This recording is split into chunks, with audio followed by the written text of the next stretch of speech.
Assalamu alaikum. Welcome back, students and parents.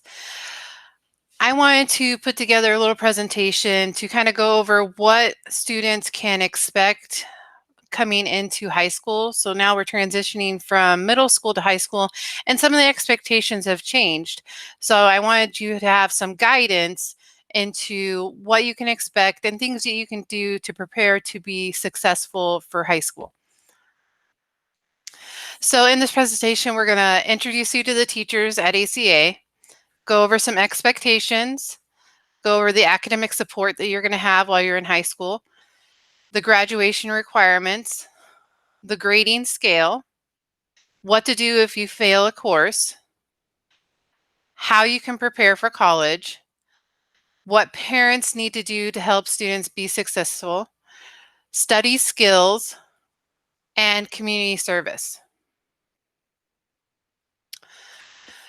So without further ado, here is the high school staff for ACA for the 2020-2021 school year.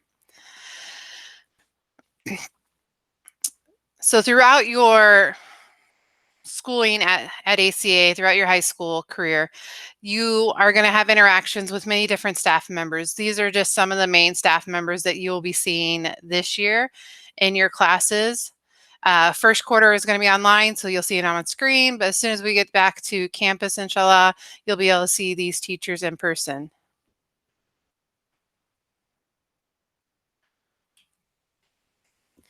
So some of the expectations now that you're in high school. First expectation, you need to respect yourself, the teachers, and others. You are now a role model for the younger students, so you need to make sure that you are, one, respecting yourself, and that you're showing other students how you should be acting on campus, out of campus, and in life in general. So you really need to make sure that you're respecting yourself, your teacher, and your peers. You need to make sure that you're putting forth your best effort at all times. And everything you do, you should always be trying your hardest. You need to make sure you're coming class prepared for that class each day. So in this first quarter, that means that you're turning on your computer, you've already gotten ready, you're mentally prepared, you've eaten your breakfast before you're logging into your first class, and you're ready for that class. You have your books, your materials, and you've done all your all your homework, any assignments that needed to be done before. You are ready for that class each day you come. That means you need to have your materials with you. You need to follow directions when given. So when teachers or staff are giving you directions, you need to make sure that you're following the directions and you're paying attention to those directions, because when we're giving you directions, there's a reason why we're giving you the directions. Another expectation that we have for our high school students is that you're paying attention, you're participating, and you're asking questions. The only way that you're going to be successful as a student is that if you are paying attention to what's going on, you're participating in the discussions, and you're asking questions when you have them. If you don't feel comfortable asking a question in front of all your classmates, go to your teacher when it's just you and your teacher. You can email your teacher the question, but it's important that you ask those questions that you have rather than just sitting there letting them linger. Another expectation is to preserve a positive learning environment. We're all here to learn together, to grow together, and we really want to make sure that everything is happening in a positive environment. And that starts with you. You have to have a positive mental outlook on how everything is going. And then you need to take responsibility for your actions. So if you do something wrong, we're human, we all make mistakes, but you need to own up to your mistakes and take responsibility for things that you do. So those are things that we're expecting of you now that you're stepping into the high school role at ACA.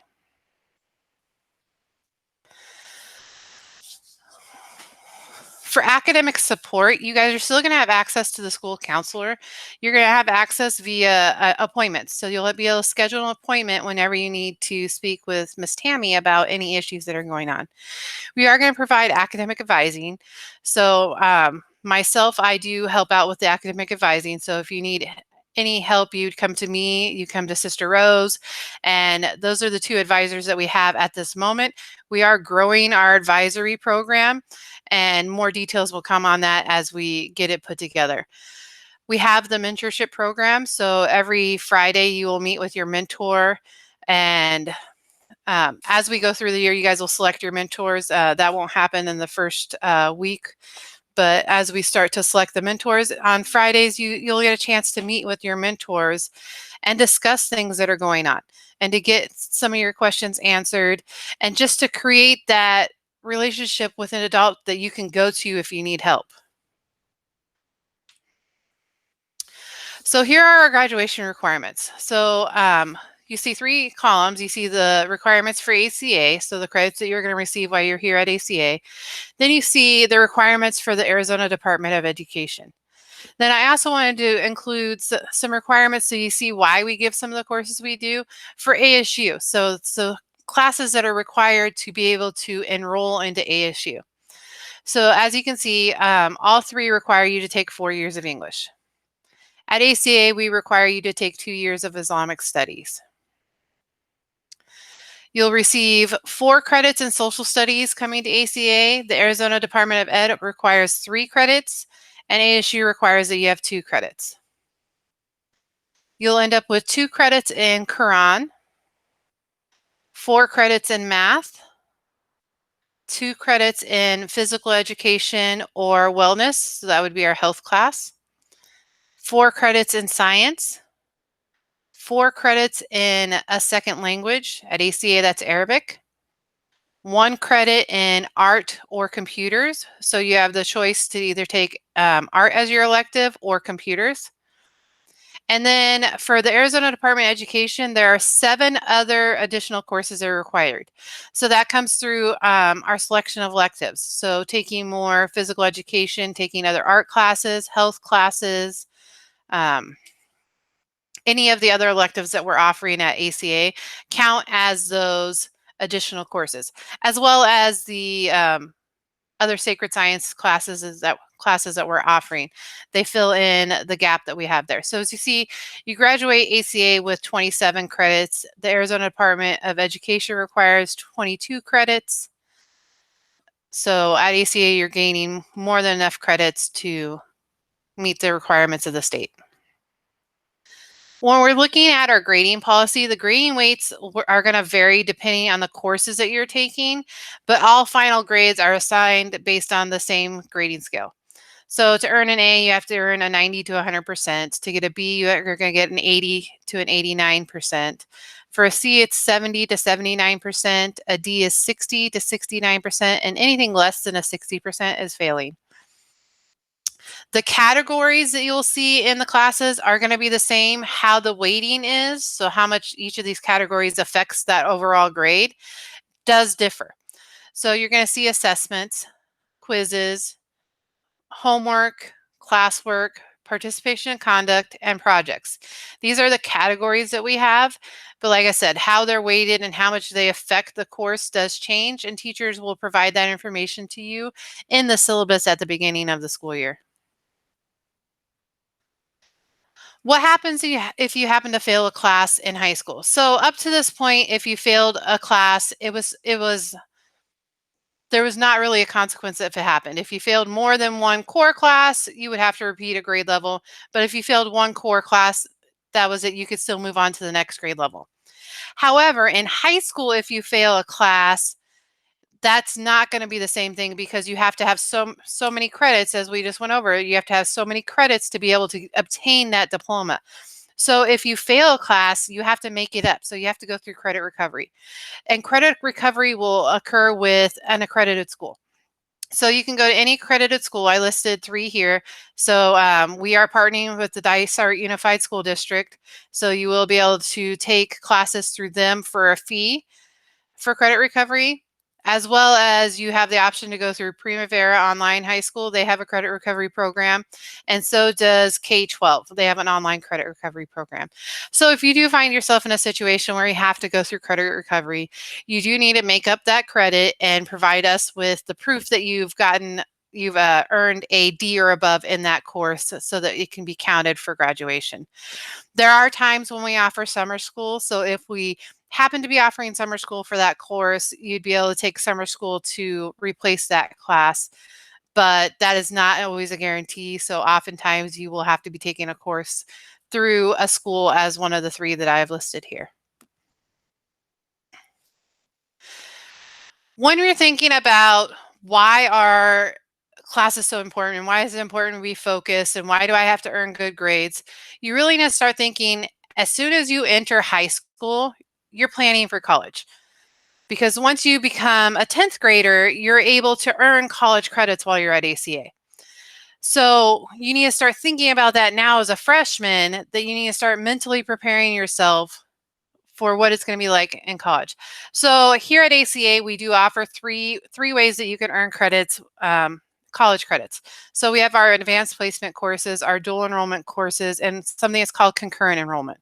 So I just wanted to provide you a brief introduction to what you can look forward to next year when you're a 10th grader. But it's things you need to start thinking about now because you need to start thinking about what path you may need to take to determine which one of these options may be best for you. And if you don't want to earn college credits while you're at ACA and you just want to start after ACA, that's fine too. You don't have to do dual enrollment classes. But it's always a good idea to start thinking about that now and to start getting some of those core classes, those that can be taken care of while you're at ACA. Just get them done ahead of time. So these are just some of the things that we're offering right now. And you have the option, you can email me and speak to me more about these if you have any other questions about them. One of the things that's important and it's often not emphasized enough is parent involvement. So it's really important that we have the parents involved in the students' work because it does boost their student achievement. So it's actually a better predictor of a student's academic success than any standardized test that we can give them.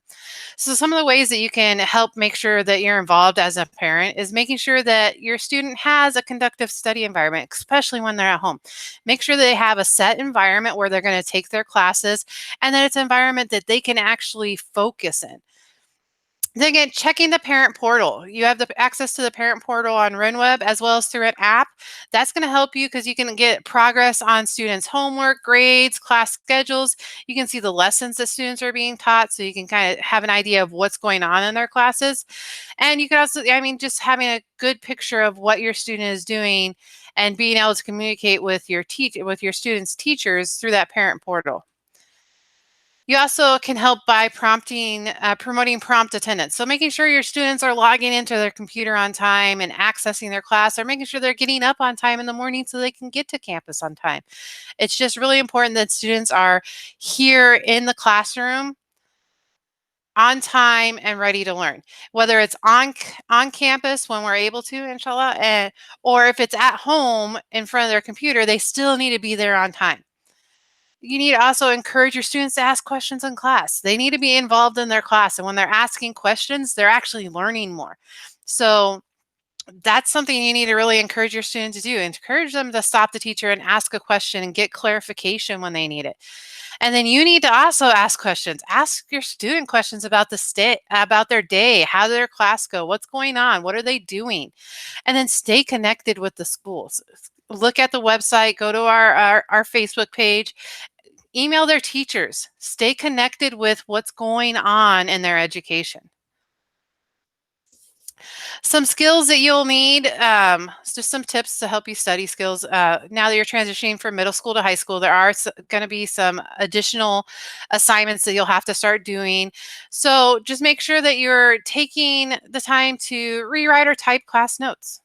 You can review the notes that you've taken in class. It's always important to go back to notes and stuff that you've done and simplify it where it's needed and make little marks, highlight what's really important and things that you need to remember.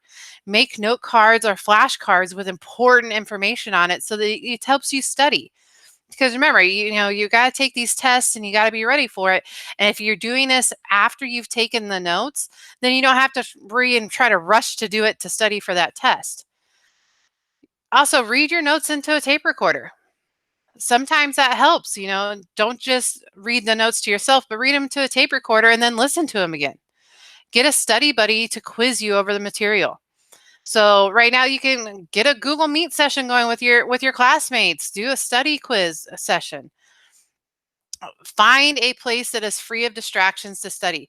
So make sure whenever you're studying in an environment that's helpful for you. You don't want to be studying in a place where there's music blaring because then you're not going to be able to focus. Read for understanding. Use highlighters, note cards, flashcards. make sure that you're understanding what you're reading. So if you're reading something, you should really be able to stop and have a clear picture of what you just read. If you didn't, I suggest going back and reading it again and writing some notes in the margins.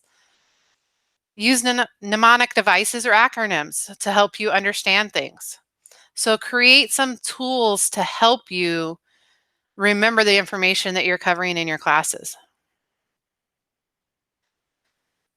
Then one of the things we promote is getting involved and keeping track of your involvement. So get involved in something outside of school. So community service hours, helping out other teachers, find a way to make a difference. And while you're doing that and you're completing those community service hours, keep track of it. Make sure whoever you're helping, have them write a letter, have them send an email to document that time and send it to Miss Rose, because we keep track of those records and they go on your record.